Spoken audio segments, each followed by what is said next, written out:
Assalamualaikum warahmatullahi wabarakatuh. Om Swastiastu, Namo Buddhaya, salam kebajikan. Kembali bersama Tolang 9 dari Butapan Ritalopi Kabupaten Bulukumba. Menarik satu video yang akan saya tayangkan ini.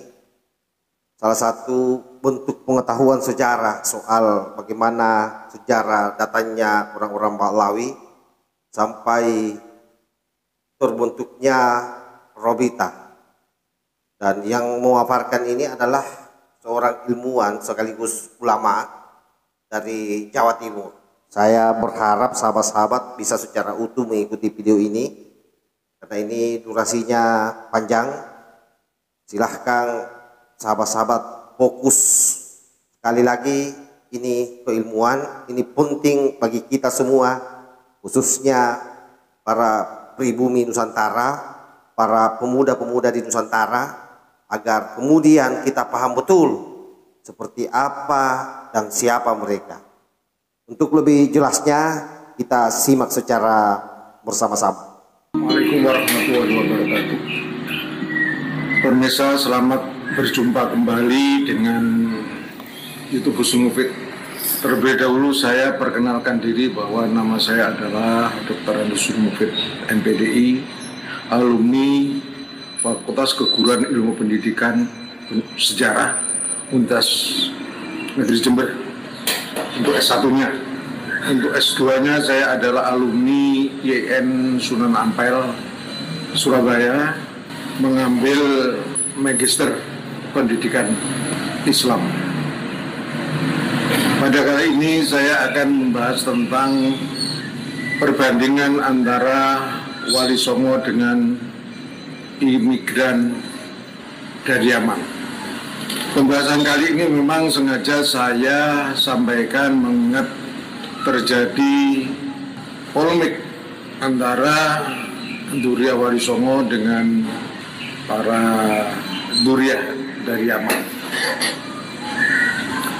Kali ini saya mengambil pembahasan dengan metode pendidikan sejarah, dengan metode historis, sehingga nantinya diharapkan akan jelas antara perbedaan antara Wali Songo dan imigran Yaman. Baik, untuk mempersingkat waktu, bahwa saya sampaikan Wali Songo dengan imigran Yaman ini ada perbedaannya. Wali Songo ini tokohnya adalah Raden Ali Rahmatullah atau yang dikenal dengan nama Sunan Ampel. Sedangkan imigran Yaman tokohnya adalah Habib Utsman bin Yahya. Ini juga merupakan tokoh pemimpin dari orang-orang yang berasal dari Yaman. Kedatangan Wali Songo ini ke Jawa, dulu belum ada Indonesia ya, ke Jawa ini berasal dari Campa, kerajaan Campa, datang ke Mojopahit karena waktu itu pada masa zaman Mojopahit yang diminta untuk datang ke kerajaan Mojopahit oleh bibinya. Bibinya merupakan istri dari Raja Brawijaya. Raden Ali Rahmatullah ini adalah putra dari Syekh Maulana Ibrahim Asmorokondi. Ini beliaunya berasal dari Samarkand, datang ke daerah Campa, menikah dengan putri Raja Campa. Dalam perkembangannya, Raja Campa yang berarti hubungnya itu bisa diislamkan dan kerajaan Campa menjadi sebuah kerajaan Islam. Syekh Maulana Ibrahim Asmorokondi ini adalah putra dari Syekh Jumadil Kubro. Kemudian Habib bin Yahya, Utsman bin Yahya ini berasal dari Yaman. Beliaunya bersama ayahnya datang ke Indonesia ini atas permintaan Belanda. Jadi orang-orang Yaman pada waktu itu didatangkan oleh pemerintah Hindia Belanda. Jadi bukan datang sendiri, tetapi didatangkan oleh pemerintah Hindia Belanda karena pada waktu itu di Jawa ini orang-orang pribumi tidak mau bekerja dengan Belanda. Para kiai tidak mau bekerja pada Belanda, sehingga terjadi kekurangan tenaga kerja. Oleh karena itu Belanda mendatangkan orang-orang Yaman ke Indonesia untuk dipekerjakan. Nah, memang pada waktu itu memang sedang terjadi proses imigrasi di mana para penjajah mendatang orang-orang dari luar.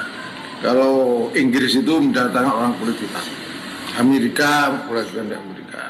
Kalau Inggris pernah mendatangkan orang India, orang Bangladesh di Indonesia. Sedangkan Belanda sendiri mendatangkan orang Yaman ke Jawa. Nah, tempatnya di mana? Tempatnya adalah ditaruh di Pekojan, Batavia.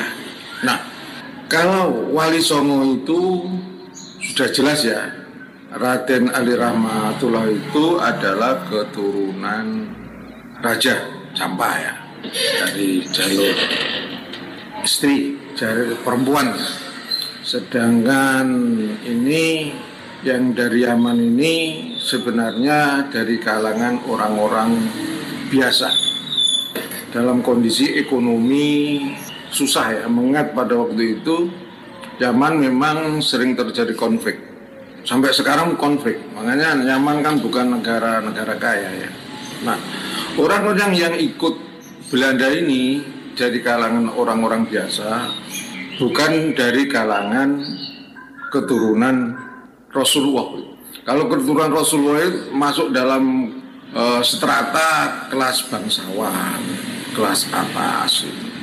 Jadi dengan demikian kalau kelas atas tidak mungkin akan ikut Belanda karena kondisi ekonomi sudah mampu. Ini perbandingannya ya. Kemudian Belanda membawa ke Jawa, ditaruh di Pekojan, dipekerjakan, dikasih pekerjaan pertama di perkebunan, kemudian juga dalam bidang perdagangan juga dibiayai oleh Belanda, kasih fasilitas, kemudian dimasukkan ke dalam jajaran pemerintahannya dia.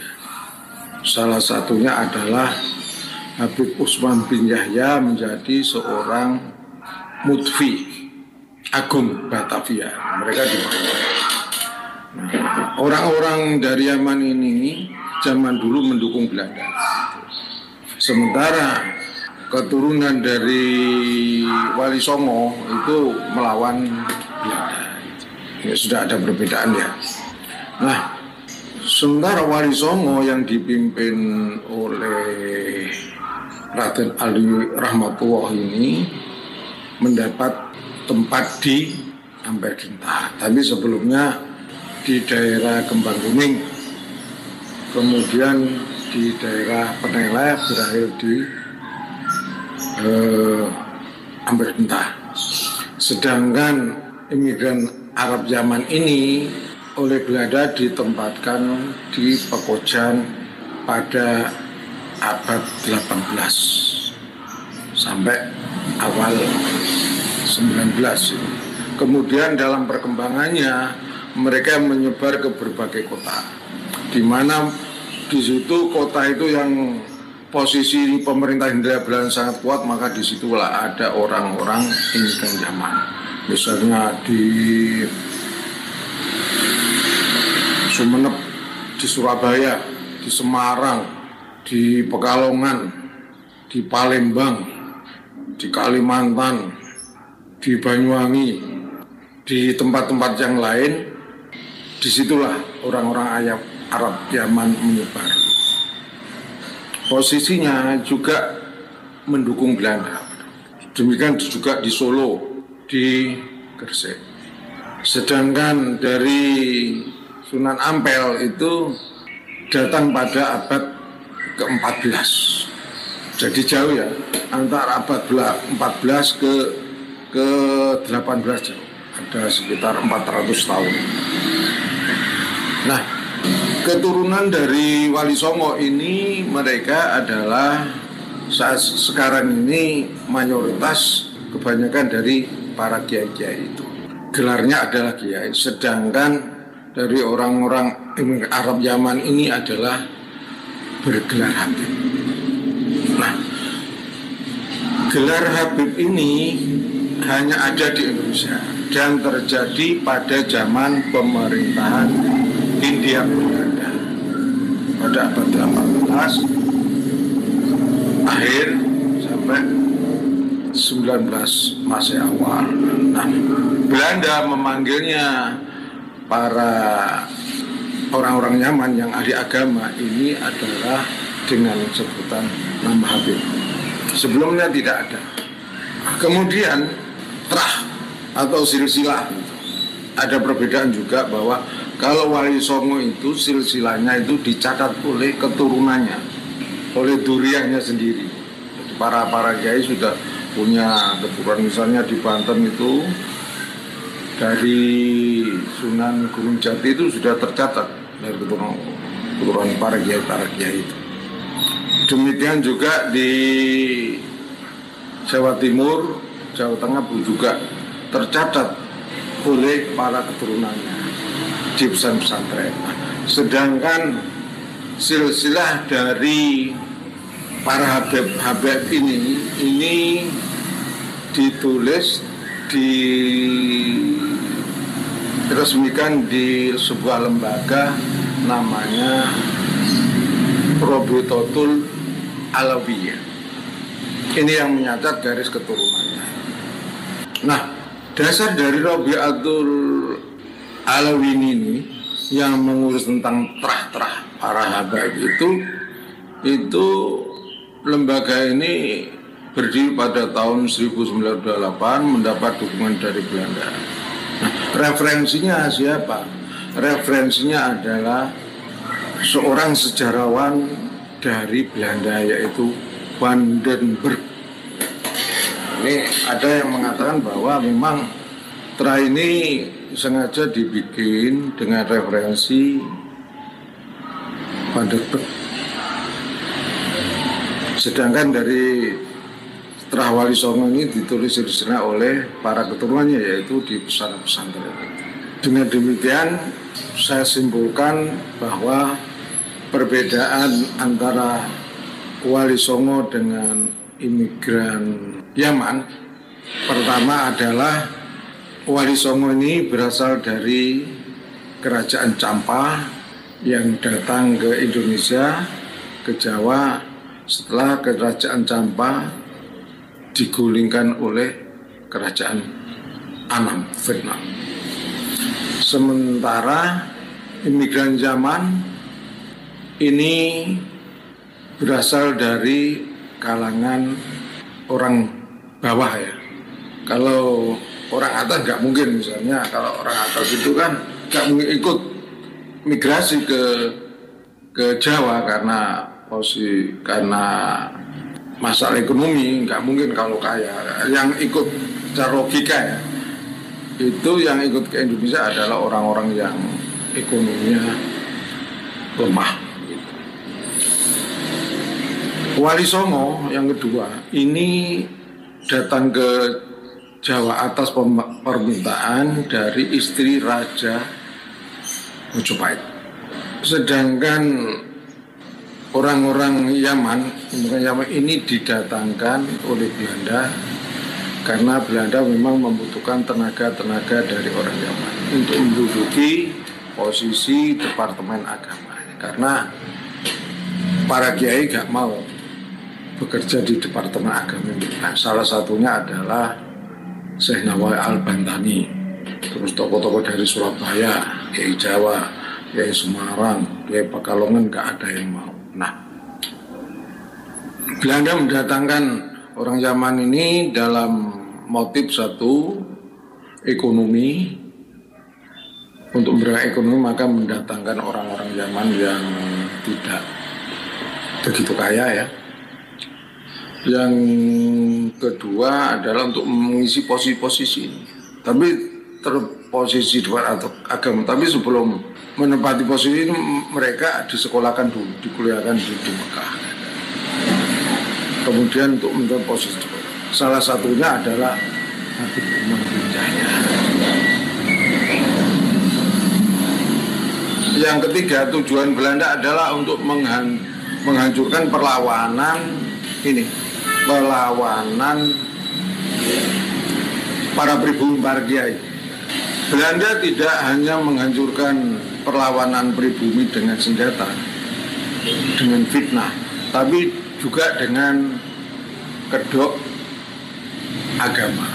Misalnya mendatangkan Habib Umar bin Yahya dengan membawakan fatwa-fatwa bahwa perlawanan para kiai adalah bukan jihad, gitu. Kedua, bahwa Habib Umar bin Yahya dan Senogorgonya langsung belajar dari Mekah asli, kan gitu.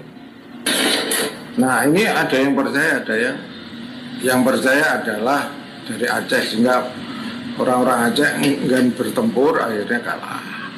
Begitu juga di Madura, percaya dan bertempur, akhirnya tidak bertempur, akhirnya kerajaan-kerajaan pro Belanda.